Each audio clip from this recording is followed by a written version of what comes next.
मैं खिलेश्वरी पराते, मैं एनएमडी महाविद्यालय बीकॉम फर्स्ट ईयर की छात्रा हूँ। आज हम संचालक एवं संचालकों की नियुक्ति के इनका हम अध्ययन करेंगे। संचालक, जिसे हम इंग्लिश में कहेंगे डायरेक्टर, तो सामान्य जगत में किसी न किसी प्रकार से या किसी न किसी माध्यम से हमने संचालक के बारे में सुना भी है और पढ़ा भी है। परंतु व्यापारिक जगत में संचालक कौन होते हैं और संचालक की परिभाषा क्या है, इसका आज हम अध्ययन करेंगे। तो संचालक की परिभाषा पढ़ने से पूर्व हम संचालक की सामान्य रूप से उदाहरण देखेंगे, जिससे हमें समझने में आसानी होगी। तो मान लीजिए किसी वस्तु का व्यवसाय करने वाली कोई एक कंपनी है या संस्था है, तो उस संस्था को, उस कंपनी को चलाने के लिए किसी एक व्यक्ति या उम्मीदवार व्यक्ति की आवश्यकता होती है, जो कि उस संपूर्ण संस्था या उस संपूर्ण कंपनी को चला सके। क्योंकि कंपनी जो है वह एक कृत्रिम व्यक्ति है, वह एक अमूर्त व्यक्ति है, क्योंकि उसके हाथ या पाँव नहीं होते, वह बोल नहीं सकती, वह एक स्थान से दूसरे स्थान नहीं जा सकती, वह किसी व्यक्ति को दिशा निर्देश नहीं कर सकती, क्योंकि व्यक्ति जो है, कंपनी जो है, वह कृत्रिम व्यक्ति है, अमूर्त व्यक्ति है।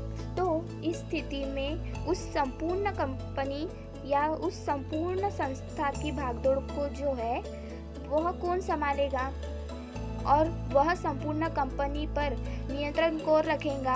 तो इस स्थिति में संपूर्ण संस्था की भागदौड़ को संभालने वाला, उस संस्था की प्रबंध और नीतियों को संभालने वाला, उस संस्था को दिशा निर्देश देने वाला और उस संस्था के लिए नीति बनाने वाला और उस कंपनी को नियंत्रण रखने वाले जो व्यक्ति होते हैं या उत्तरदायी व्यक्ति जो होते हैं, उन्हें ही संचालक कहते हैं। और संचालक का चुनाव अंशधारियों द्वारा किया जाता है। उदाहरण में किसी एक कंपनी में 5 संचालकों का चुनाव किया जा रहा है, तो इस अंशधारी के पास 100 अंश है, वह एक व्यक्ति के पक्ष में ही 100 गुना 5 यानी 500 मत देने का अधिकार रहता है। तो इन्हें हम सामान्य शब्दों में कहा जाए तो संचालकों का तात्पर्य ऐसे व्यक्तियों से है जिन्हें अंशधारियों द्वारा कंपनी का प्रबंध, संचालक, निरीक्षण तथा निर्देशन करने के लिए नियुक्त किया जाता है। तो ज़्यादा समय न लेते हुए हम हमारे टॉपिक पर आते हैं। तो हमारा टॉपिक है संचालकों की नियुक्ति की विधियाँ। तो यह तालिका में संचालकों की नियुक्ति की विधियाँ लिखा है। तो हम तालिका का निरीक्षण करके संचालकों की नियुक्ति के बारे में अध्ययन करेंगे। तो संचालक की विधियाँ, अर्थात हम संचालकों की नियुक्ति तो करेंगे, हम कौन से विधि में करेंगे। यह संचालकों की नियुक्ति करने वाली कम से कम 6 विधि है, कम से कम 6 विधि है जिससे हम संचालकों की नियुक्ति कर सकते हैं। तो तालिका में दिए गए इन 6 विधियों का निरीक्षण करके हम इन 6 विधियों का अध्ययन करेंगे। पहली विधि जो है, प्रथम संचालक नियुक्त। कंपनी के प्रथम संचालकों की नियुक्ति कंपनी के अंतर नियमों की व्यवस्था के अनुसार की जाती है। कंपनी प्रथम संचालकों की संख्या तथा नाम सीमा नियम पर हस्ताक्षर करने वाले बहुमत से तय करने का अधिकार है। यदि वे ऐसा नहीं करते हैं तो सीमांत नियम पर हस्ताक्षर करने वाले सभी व्यक्ति कंपनी के प्रथम संचालक माने जाएंगे। जब तक कि कंपनी अधिनियम की व्यवस्था के अनुसार संचालकों की नियुक्ति नहीं की जाती, तब तक वह संचालक रहेंगे। तो प्रथम संचालक का कार्यकाल तब तक चलता रहेगा जब तक कि कंपनी का साधारण सभा में संचालकों की विधिवत नियुक्ति नहीं हो जाती है। तो अब हम संचालकों की नियुक्ति की दूसरी अवधि अर्थात सदस्यों द्वारा संचालकों की नियुक्ति। पारी से रिटायर होने वाले संचालकों के रिक्त पद उसी सभा में भरे जा सकते हैं। इन पदों पर रिटायर होने वाले संचालकों को पुनः चुना जा सकता है। रिटायर हुए संचालकों के स्थान पर नए संचालकों की नियुक्ति इस स्थगित सभा में भी नहीं हो पाती है, जो रिटायर होने वाले संचालक स्वतः ही पुनः नियुक्त हुए माने जाते हैं। जब कोई व्यक्ति जो रिटायर हो चुका है संचालक बनना चाहता है तो उसे अथवा कोई भी सदस्य जो उसकी नियुक्ति का प्रस्ताव रखने का इरादा रखता है तो कंपनी की सभा कम से कम 14 दिन पहले संचालक पद की उम्मीदवारी अथवा संचालक पद पर नियुक्त का प्रस्ताव रखने के इरादे से सूचना कंपनी के कार्यालय पर देनी चाहिए। तो संचालकों की नियुक्ति का तीसरा अर्थात संचालक मंडल द्वारा नियुक्ति का अध्ययन करेंगे। यदि किसी कंपनी में संचालक के कार्यालय के समाप्त होने के पूर्व ही मृत्यु होने या दिवालिया घोषित होने आदि के कारण ही स्थान आकस्मिक रूप से रिक्त हो जाता है या एक सार्वजनिक कंपनी या उसकी सहायक निजी कंपनी में आकस्मिक रूप से रिक्त हुए स्थान को भरा जा सकता है। वैकल्पिक संचालक तभी नियुक्त किया जा सकता है जबकि कोई संचालक कम से कम 3 महीने के लिए उस राज्य से बाहर चला जाता है। अन्य किसी कारणवश कोई व्यवस्था नहीं है तो संचालक मंडल अपनी सभा में से उस रिक्त की पूर्ति कर सकता है। अब हम संचालक की नियुक्ति के चौथे विधि का अध्ययन करेंगे। तो दीर्घकालीन वित्तीय संस्थाएं कंपनी को ऋण स्वीकार करने के पूर्व ही अपने संचालक नियुक्ति करने की शर्त रख देती है और उसी शर्त के अंतर्गत वे अपने संचालक नियुक्त करती है। सामान्यतः ऋण पत्र अधिकारों बैंकों अन्य वित्तीय संस्थाओं आदि के सम्मिलित किया जाता है। तो अब हम संचालकों की नियुक्ति की 5वीं अर्थात केंद्रीय सरकार द्वारा नियुक्ति का अध्ययन करेंगे। कंपनी संशोधन अधिनियम 1988 द्वारा संशोधित धारा 408 के अनुसार केंद्रीय सरकार अधिनियम के आदेश से कंपनियों में संचालक नियुक्ति कर सकती है। इस संबंध में प्रमुख साधारण आग्रह करता है। केंद्रीय सरकार उतनी ही संस्था में संचालकों की नियुक्ति कर सकती है जितनी अधिकार करण के आदेश द्वारा निर्धारित की गई हो। तो अब हम संचालक की नियुक्ति के 6वें अर्थात अनुपातिक प्रतिनिधित्व प्रणाली द्वारा नियुक्ति का अध्ययन करेंगे। प्रणाली के अंतर्गत मतदान को मतपत्र दिया जाता है और उस प्रत्येक प्रत्याशी के नाम के समक्ष अपना प्राथमिकता और पसंदीदगी का वरीयता क्रम लिखने के लिए कहा जाता है।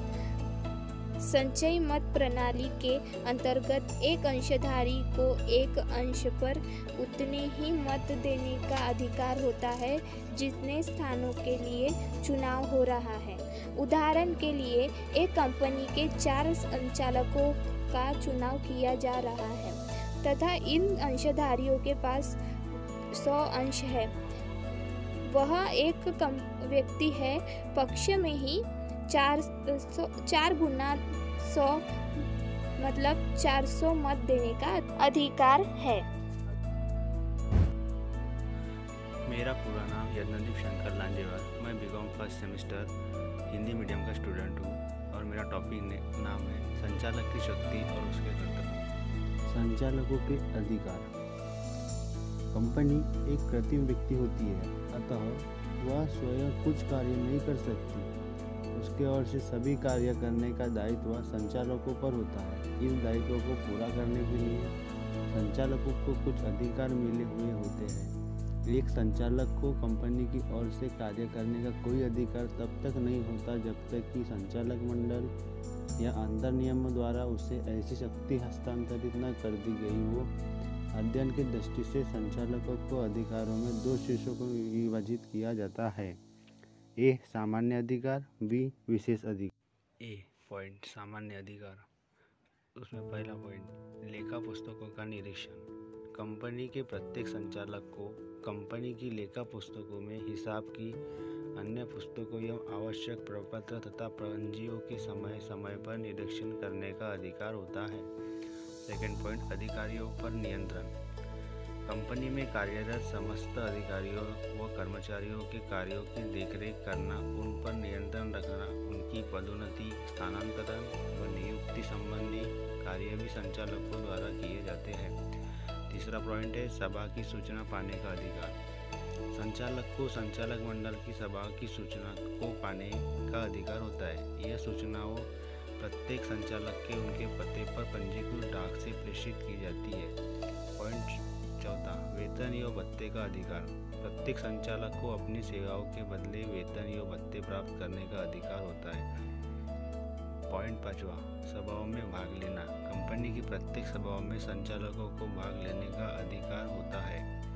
पॉइंट छठवां कंपनी के प्राप्त अधिकारों को प्रयोग करने का अधिकार। संचालकों को उन सभी कार्यों को करने का अधिकार प्राप्त होता है जिन्हें एक कंपनी कर सकती है, किंतु संचालक उन कार्यों को नहीं कर सकते जो कंपनी अधिनियम या सीमा नियम अथवा अंतर नियम के अधीन कंपनी की सामान्य सभा जनरल मीटिंग में प्रस्ताव पारित कर किए जाते हैं।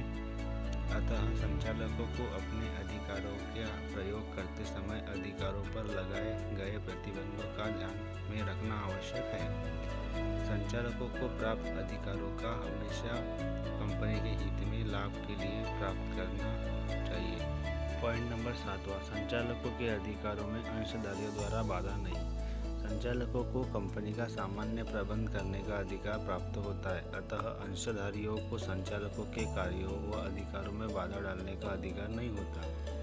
अगर अंशधारी संचालकों के कार्यों में संतुष्ट नहीं है तो वह अंतर नियमों के प्रावधानों के अधीन आवश्यक कार्रवाई कर सकते हैं, किंतु किसी भी स्थिति में बाधा डालने का अधिकार नहीं होता। पॉइंट नंबर 8वां अन्य सामान्य अधिकार। उपयुक्त अधिकारों के साथ संचालकों को और भी सामान्य अधिकार प्राप्त होता है, जैसे संचालक मंडल की सभाओं में अपने विचार प्रकट करना, जिन समितियों के वे सदस्य हैं या अध्यक्ष है उनसे संबंधित आवश्यक कार्य करने तथा अन्य आवश्यक कार्य करने का अधिकार जो व्यवसाय से के नियमित व्यवहार में किया जाना चाहिए। पॉइंट बी विशेष अधिकार। उसका पहला पॉइंट अंशधारियों से याचनाओं की मांग करना। दूसरा पॉइंट कंपनी की प्रतिभूतियां को वापस खरीदना।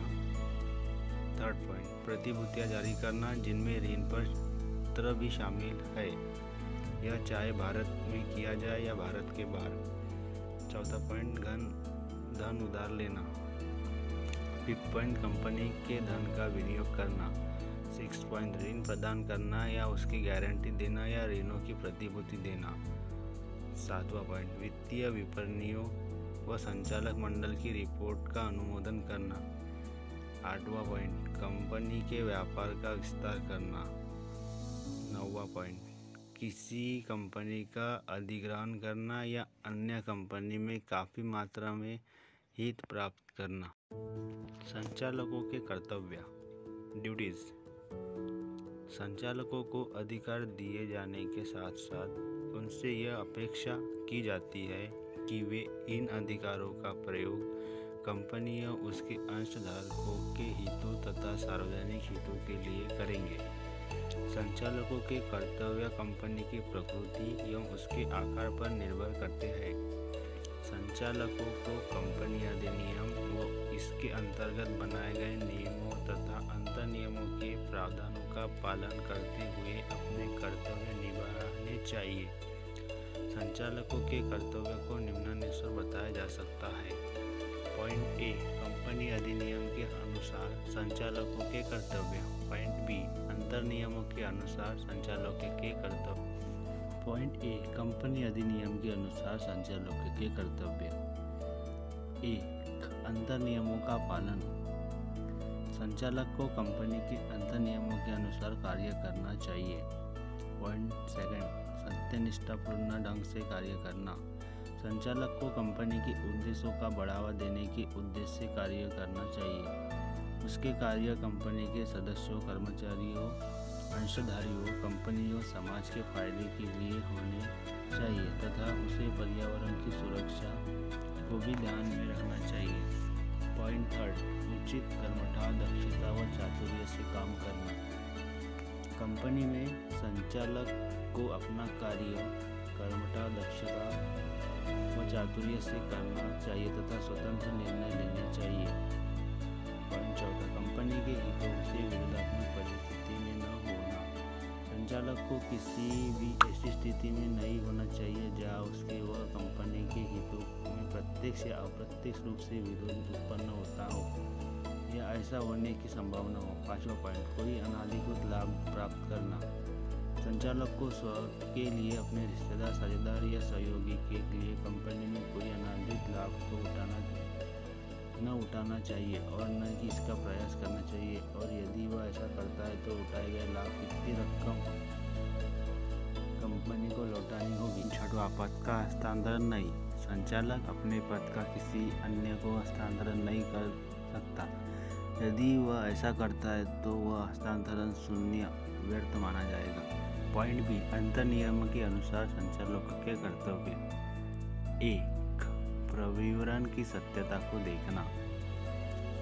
कंपनी के प्रविवरण में निर्धारित बातों का उल्लेख होना चाहिए। यह देखना उनका कर्तव्य है कि प्रविवरण में कोई गलत या धोखा देने वाला लेख शामिल न हो, वरना वे इसके लिए उत्तरदायी होते हैं। सेकंड पॉइंट, प्रविवरण पर हस्ताक्षर करना। प्रत्येक प्रथम संचालक का यह कर्तव्य है कि वह प्रविवरण के निर्गमित किए जाने से पहले उस पर हस्ताक्षर करे। थर्ड पॉइंट, व्यापार प्रारंभ करने का प्रमाण पत्र प्राप्त करने के लिए घोषणा करना। कंपनी का व्यापार प्रारंभ करने का प्रमाण पत्र पाने के लिए यह घोषणा करनी चाहिए कि उस संबंध में सब वैधानिक कार्यवाही हो चुकी है। पॉइंट नंबर चौथा, वार्षिक विवरण पर हस्ताक्षर करना। कम से कम एक संचालक को रजिस्ट्रार के पास फाइल किए जाने वाले वार्षिक विवरण पर हस्ताक्षर करने चाहिए। नंबर पाँचवा, लाभांश की घोषणा तथा भुगतान करना। संचालकों का कर्तव्य है कि यदि उचित हो तो लाभांश की घोषणा तथा उसका भुगतान करें। पॉइंट नंबर 6, वार्षिक खातों को पेश करना। वार्षिक खातों को वार्षिक साधारण सभा में पेश करना और उनको सत्यापित करना संचालक का कर्तव्य है। पॉइंट नंबर 7, लाभ हानि खाता और चिट्ठे को प्रमाणित करने संचालकों का कर्तव्य। पॉइंट नंबर 8, संचालकों द्वारा वार्षिक लेखे की तैयारी में प्रयोज्य लेखा मानकों का पालन किया जाना चाहिए। पॉइंट नंबर 9, रजिस्टर के पास प्रतिलिपि या फाइल करना। संचालकों का यह गर्भित कर्तव्य है कि ये वे वार्षिक विवरण के साथ रजिस्टर के पास लाभ हानि खाते व चिट्ठी की 3 प्रतिलिपियां फाइल करें। My name is Priyanka Rajesh Mahure, BCom first sem की स्टूडेंट हूँ हिंदी मीडियम से। आज हम auditor and its appointment and removal इस टॉपिक पे बात करेंगे। Editing, necessity is the mother of invention. ठीक है, इसमें होता है ऑनरशिप और मैनेजमेंट। ठीक है, इसके बाद हम आएंगे शेयर होल्डर्स और कंपनी में। कंपनी के शेयर होल्डर्स एक मेंबर होते हैं, शेयर होल्डर्स जो कंपनी में पैसे लगाते हैं। ठीक है, कंपनी उन्हें सही प्रॉफिट दे रही है नहीं है या सही डिविडेंड दे रही नहीं है, इसी चीज के लिए हम ऑडिटिंग इस चीज का इन्वेंशन किया गया है। शेयर होल्डर्स का इन्वेस्ट बचाया जाए इसी चीज के लिए ऑडिटिंग वर्क। ठीक है, अब ऑडिटिंग के वर्क जानेंगे हम। कंपनी के जो बुक्स है, अकाउंट्स है, वाउचर्स है, ठीक है, ये जो चीज है इसको देखने के लिए ब्रांच है, चाहे वो मेन ब्रांच हो या डिफरेंट जितने भी टाइप की जो ब्रांच है, बुक्स चेक करना और रिपोर्ट रेडी करना, उसके बाद जो मेंबर्स होते हैं उनको प्रेजेंट करना, शेयर होल्डर्स या बोर्ड ऑफ डायरेक्टर जो इनको एग्जामिनेशन करते हैं रेडी करना पड़ेगा ऑडिटर को। ठीक है, अब हम ऑडिटर के बारे में जानेंगे। जो पर्सन अपॉइंट किया जाता है ऑडिटिंग के काम के लिए या किसी फर्म के लिए कंपनी के बुक्स को एग्जामिनेशन करना और अकाउंट्स को एग्जामिनेशन करना, चाहे चेक करना, मतलब लास्ट में रिपोर्ट रेडी करना, जिसे हम एक तरीके से वैलिड रिपोर्ट कहते हैं, देनी चाहिए शेयर होल्डर्स को। True financial position, financial profit, चाहे वो लॉस में हो जाए या फिर प्रॉफिट में हो जाए, वो सब चीज़ की इंफॉर्मेशन हम शेयर होल्डर्स को दिया जाए। इसके लिए ऑडिटर इस चीज़ का उपयोग किया जाता है। ऑडिटर इस अपॉइंटमेंट, अब ऑडिटर की अपॉइंटमेंट कैसी होती है, इसमें 2 टाइप्स होते हैं। ठीक है, फर्स्ट ऑडिटर और सब्सिक्वेंट ऑडिटर। ठीक है, अब हम फर्स्ट ऑडिटर के बारे में बात करेंगे। इसमें 2 कंपनियाँ होती है, प्राइवेट कंपनी और गवर्नमेंट कंपनी। ठीक है, अब हम प्राइवेट कंपनी के बारे में बात करेंगे। बोर्ड ऑफ डायरेक्टर अपॉइंट करें 30 डेज के अंदर। जैसे ही कंपनी रजिस्ट्रेशन हो गई है वैसे ही हमको 30 डेज के अंदर बोर्ड ऑफ डायरेक्टर को अपॉइंट करना पड़ता है। अगर इन केस अगर ये नई अपॉइंट नहीं कर पा रहे हैं तो हमें मेंबर्स को बताया जाता है, उसे हम शेयर होल्डर्स कहते हैं, उन्हें हमें बताया दिया जाता है। उसके बाद में वो एक मीटिंग ऑर्गेनाइज करते हैं जिसका नाम होता है extraordinary general meeting organisation करते हैं। वो भी 19 डेज के अंदर ही करना पड़ेगा। ठीक है, अब हम गवर्नमेंट कंपनी के बारे में बात करेंगे। कंप्रोमेल एंड जनरल ऑफ इंडिया। ठीक है, इस नाम का एक संस्था बनाई गई है जिसमें 60 डेज रजिस्ट्रेशन होने के अंदर अपॉइंट करनी पड़ेगी। इन केस अगर हम नहीं कर पाए तो फर्स्ट ऑडिटर की अपॉइंटमेंट निकाल सके वो बता देने। फिर बोर्ड ऑफ डायरेक्टर, अगर वो भी बोर्ड ऑफ डायरेक्टर नहीं कर पा रहे हैं तो फिर हम मेंबर्स को बता देंगे, जो फिर एक मीटिंग ऑर्गेनाइज करेंगे जिसे हम एक्स्ट्रा ऑर्डिनरी मीटिंग इस नाम से बोलते हैं, वो विद इन 16 डेज के अंडर। ठीक है, अब हम सब्सिक्वेंट ऑडिटर इस टॉपिक पे बात करेंगे। इसमें भी 2 टाइप की कंपनियां होती है, एक प्राइवेट कंपनी और एक गवर्नमेंट कंपनी। अब हम प्राइवेट कंपनी के बारे में बात करेंगे। ओके, मेंबर के अपॉइंटमेंट होंगी जनरल मीटिंग में। ठीक है, और उसका जो कंक्लूजन निकलता है विद इन 6 मीटिंग में मेंबर के द्वारा। और मेंबर कौन होंगे, बोर्ड ऑफ डायरेक्टर और शेयर होल्डर्स, ये 2 होते हैं। ओके, अब हम गवर्नमेंट कंपनी के बारे में बात करेंगे। इसमें 180 डेज के अंदर अपॉइंट करना पड़ता है। इसे 180 डेज के अंदर अपॉइंटमेंट करता है फ्रॉम द 1 अप्रैल। ठीक है, इस टाइम हमें अपॉइंट करना पड़ेगा। अगर हम इस टाइम में अपॉइंट नहीं कर रहे हैं तो इसके बाद में हमें इसमें पेनल्टी लगा दी जाएंगी। ओके, अब हम रिमूवल के बारे में बात करेंगे। रिमूवल मीन्स क्या होता है। ठीक है, ऑडिटर यह 5 साल के लिए अपॉइंट किया जाता है। अगर हमें 5 साल नहीं करना है, अगर 5 साल के अंदर हम ऑडिटर को निकाल रहे हैं तो क्यों निकाल रहे हैं उसे हमें पूरा एक्सप्लेन करना पड़ेगा। इसके लिए हमें एक स्पेशल रिजोल्यूशन बनाना पड़ेगा। उसके पहले हमें सेंट्रल गवर्नमेंट की अप्रूवमेंट लगनी पड़ेगी। कंपनी सेंट्रल गवर्नमेंट की अप्रूवमेंट लेने के स्पेशल रिजोल्यूशन लेने के बाद ही उस ऑडिटर को निकाल सकते हैं।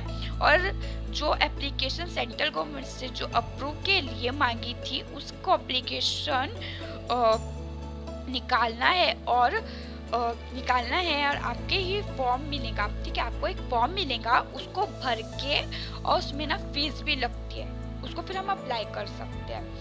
बोर्ड जो है वो एक रेजोल्यूशन पास करेगा कि हम इस ऑडिटर को निकालना चाहते हैं, और जिस दिन वो रेजोल्यूशन पास हो जाता है उसके 30 डेज के अंदर उसे सेंट्रल गवर्नमेंट के अप्लाई करना पड़ता है।